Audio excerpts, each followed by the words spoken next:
नमस्कार, मैं हूं आपके संग नित्यम मंत्र यंत्र तंत्र वास्तु के विशेष कार्य के साथ। साल में 4 नवरात्रि आते हैं। उसमें से 2 सामान्य नवरात्रि होते हैं और 2 गुप्त नवरात्रि होते हैं। सामान्य नवरात्रि में माँ दुर्गा के 9 रूपों की पूजा की जाती है, जबकि गुप्त नवरात्रि में हम 10 महाविद्या की साधना करते हैं।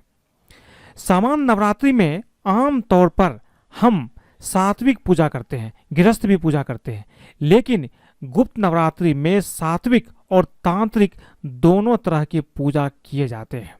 हमारे शास्त्रों में ऐसा वर्णित है कि अगर गुप्त नवरात्रि में आप शीघ्र फल चाहते हैं और 10 महाविद्या की उपासना करते हैं तो इससे आपकी हर कामना पूर्ण हो जाती है।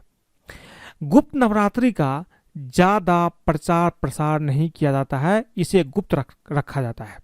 इसे आप जितना ज़्यादा गुप्त रखेंगे उतना ही ज़्यादा फल की प्राप्ति होगी। ऐसे कोई भी पूजा हो उसे अगर आप गुप्त रखते हैं, उसका ढिंढोरा नहीं पीटते हैं, तो वो ज़्यादा फलदायी साबित होता है। तो बने रहिए हमारे साथ, हम आपको बताएंगे गुप्त नवरात्र में शीघ्र फलदायी है 10 महाविद्या की उपासना। अगर आपकी मन में कोई इच्छा है, उसको आप पूर्ति करना चाहते हैं, तो गुप्त नवरात्रि में हम आपको एक खास उपाय बताएंगे, इससे आपकी इच्छा पूर्ण हो जाएगी। लेकिन इसके पहले अगर आप हमारे चैनल को सब्सक्राइब नहीं किए हैं तो कृपया इसे सब्सक्राइब कर ले तथा बेल बटन को भी दबाएं, ताकि नए वीडियो का नोटिफिकेशन आपको तुरंत मिल जाए। 19 जून से गुप्त नवरात्रि का आरंभ हो रहा है। साल में 4 नवरात्र आते हैं, माघ, चैत्र, आषाढ़ और आश्विन। इसमें से माघ और आषाढ़ में आने वाले नवरात्र को गुप्त नवरात्र कहते हैं। गुप्त नवरात्र में 10 महाविद्या की पूजा का विधान है। ये 10 महाविद्या है माँ काली, माँ तारा, त्रिपुर सुंदरी, माँ भुवनेश्वरी, छिन्नमस्ता, त्रिपुर भैरवी, माँ धूमावती, माँ बंगलामुखी, माँ मातंगी और कमला देवी है। ये 10 महाविद्या की पूजा गुप्त नवरात्रि में की जाती है। गुप्त नवरात्रि में तांत्रिक पूजा करना अधिक प्रचलित है, लेकिन बहुत से गृहस्थ गुप्त नवरात्रि में देवी की उपासना करते हैं, यानी कि ऐसा मानते हैं कि गुप्त नवरात्रि में तांत्रिक पूजा करने का ज़्यादा विधान है। लेकिन बहुत सारे गृहस्थ भी गुप्त नवरात्रि कर सकते हैं, उसमें सात्विक पूजा भी कर सकते हैं। इसमें जो 10 महाविद्या है उसमें 10 महाविद्या की अलग अलग देवी है। अलग अलग देवी की पूजा करने से अलग अलग फल की प्राप्ति होती है। यानी कि आप अगर गुप्त नवरात्रि में देवी की पूजा हर दिन करेंगे और लगातार करते जाएंगे तो इससे आपको अलग अलग तरह के फायदे मिलेंगे। सबसे पहला जो इसमें 10 महाविद्या है उसमें माँ काली का नंबर आता है। देखिए, अगर आप 10 महाविद्या के पहले दिन पूजा करते हैं तो इससे आपकी माँ काली की पूजा हो जाएगी। और माँ काली की पूजा करने से, इनकी साधना करने से विरोधियों पर विजय प्राप्त बहुत आसानी से हो जाता है। अगर आपके कोई शत्रु है, विरोधी है, उसको शांत करना चाहते हैं, उस पर विजय प्राप्त करना चाहते हैं, तो पहले दिन की पूजा से ये सिद्धि आपको प्राप्त होता है, विरोधियों पर विजय प्राप्त हो जाता है। माँ तारा, ऐसा मानते हैं कि सबसे पहले महर्षि वशिष्ठ ने माँ तारा की उपासना की थी। इन्हें तांत्रिकों की देवी माना गया है। इसकी उपासना से आर्थिक उन्नति और मोक्ष की प्राप्ति होती है। गुप्त नवरात्रि की तीसरी देवी है माँ त्रिपुर सुंदरी। इसे ललिता या राजेश्वरी भी कहा जाता है। इनकी पूजा से धन, ऐश्वर्य, भोग और मोक्ष की प्राप्ति होती है। चौथा देवी है माँ भुवनेश्वरी। इनकी आराधना से, इनकी साधना से संतान सुख की प्राप्ति होती है। अगर आपको संतान सुख नहीं है तो आप माँ भुवनेश्वरी की पूजा कीजिए। लगातार जो 9 दिनों की पूजा होती है, 10 दिनों की पूजा होती है, इसमें आपको हर दिन पूजा करना है। और हर दिन आप पूजा करेंगे तो हर देवी की पूजा अपने आप हो जाएगी। पूजा कैसे करना है हम आपको आगे बताएंगे। तो अगर आप माँ भुवनेश्वरी की पूजा करते हैं तो इससे संतान सुख की प्राप्ति आपको होगा। माँ छिन्नमस्ता, इनकी साधना करने से सभी चिंताएं दूर हो जाती है और समस्त कामनाएं भी पूर्ण होती है। माँ त्रिपुर भैरवी, इसकी उपासना से सभी बंधनों से मुक्ति आपको मिल जाती है।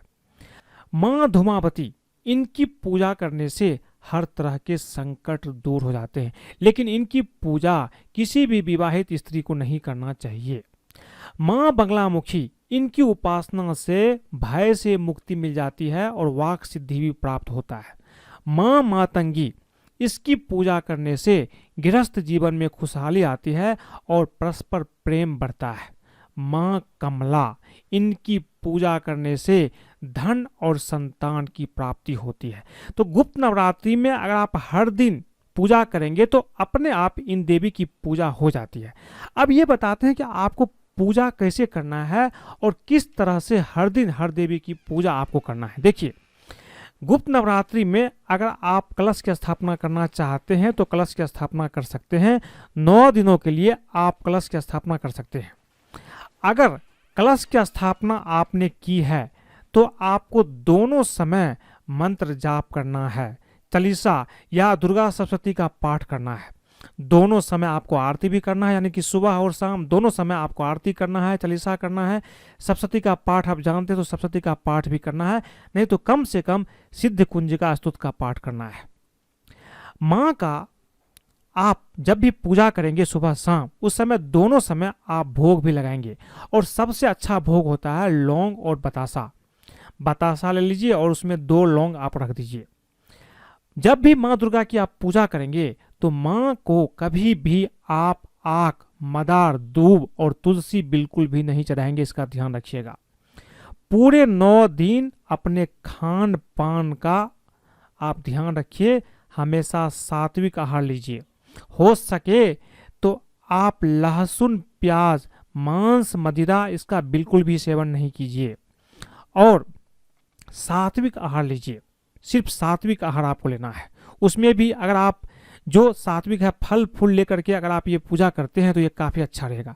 और फल फूल लेकर नहीं करते हैं, आप अन्न खाते हैं, तो अन्न सात्विक होना चाहिए, तभी आपको पूजा का फल प्राप्त होगा। तो इस तरह से आप देवी की पूजा 9 दिनों तक कर सकते हैं। अब देखिए, गुप्त नवरात्रि में आप किस तरह से मंत्रों का जाप करेंगे और कौन सा महाप्रयोग करेंगे ताकि आपकी हर इच्छा पूर्ण हो जाए। देखिए, अगर आप कलश की स्थापना करते हैं तो अच्छी बात है। कलश की स्थापना अगर आप करेंगे तो भी आप ये महाप्रयोग कर सकते हैं, और कलश की स्थापना अगर आप नहीं भी करते हैं तो भी आपको ये हर दिन गुप्त नवरात्रि में करना है। लेकिन ध्यान रखिए, आपको सात्विक रह करके ये चीज़ करना है। करना क्या है आपको, एक लकड़ी का चौकी ले लीजिए और उस पर आप लाल कपड़ा बिछा लीजिए। उस पर माँ दुर्गा का आप एक मूर्ति स्थापित कर लीजिए। माँ दुर्गा का ही आप मूर्ति स्थापित कर सकते हैं, कहीं कोई दिक्कत नहीं है। उसके बाद जब भी आप पूजा करेंगे सुबह या शाम, माँ के समक्ष एक घी का दीपक, एक मुखी दीपक आप जला लीजिए। अगर घी शुद्ध नहीं है तो आप तिल के तेल का भी दीपक जला सकते हैं। आपको करना है क्या है कि सुबह और शाम माँ का एक विशिष्ट मंत्र है, इस मंत्र का 108 बार जाप करना है। मंत्र है ओम एम ह्रीम क्लीम चामुंडाय बिच्चे, इसको नवार मंत्र भी बोलते हैं। इसका आपको सुबह शाम गुप्त नवरात्रि में हर दिन पूजा करने के बाद, दीप जलाने के बाद इस मंत्र का जाप करना है। हर दिन अगर आप देवी की पूजा करेंगे तो ऑटोमेटिक रूप से जो 10 महाविद्या है उसकी पूजा हो जाएगी। और आप जब भी मंत्र की जाप करेंगे, मंत्र जाप के बाद अपने कामना पूर्ति की प्रार्थना भी आपको करना है। तो इस तरह से अगर आप नवरात्रि में, जो गुप्त नवरात्रि है, 9 दिनों की नवरात्रि है, उसमें हर दिन पूजा करेंगे तो हर देवी की पूजा हो जाएगी और आपकी कामना भी पूर्ण हो जाएगी।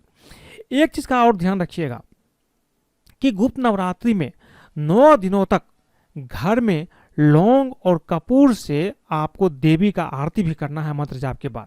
ऐसा करने से क्या होगा कि घर की जो नकारात्मक ऊर्जा है वो भी दूर होगा और देवी प्रसन्न भी हो जाएगी। मंत्र जाप के बाद आपको क्षमा प्रार्थना भी करना है। आपको बोलना है, हे देवी, मेरी मेरी जो शक्ति थी, जो क्षमता थी, उसके अनुसार मैंने आपकी पूजा की है।